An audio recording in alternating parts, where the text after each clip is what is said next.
বান্ধবী তাড়াতাড়ি বাসায়। কেন তোর আবার কি হইছে? আরে দোস্ত আমারে দেখতে আইতাছে পোলা পক্ষ।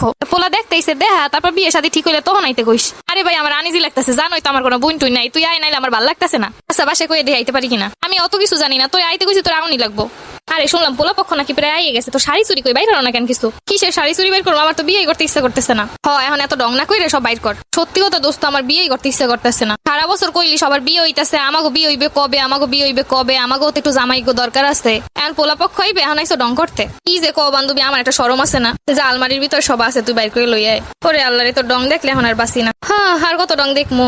কি রে, তো হইল নি? আন্টি হইতাছে। আর কতক্ষণ লাগবে? পোলা পক্ষায় বই রইছে। দোস্ত একটু তাড়াতাড়ি পড়া। তোর এর লেগে আগেই কইছিলাম সব বাইর করো নাই কেন? বান্ধবী দেখিস পেট পিট যেন না বাইরে থাকে। দিতাছি আটকে এই ভালো কইরা। তো করে এখন হয় নাই। পোলা পক্ষ কইছে কোনো সাজগোজ দেওয়ান যাইব না। যত সব আজাইরে কথা। মেয়ে দেখতেইছে যেমনে দেহ মতো তেমনে দেখে যাইব। সাজান যাইবে না যখন তারা এ সাজাই দেহ। এক বান্ধবী যেমনে কই এরকম সাজাই দে একটু। এই যুগে কেউ না সাজাই দেয় নাকি?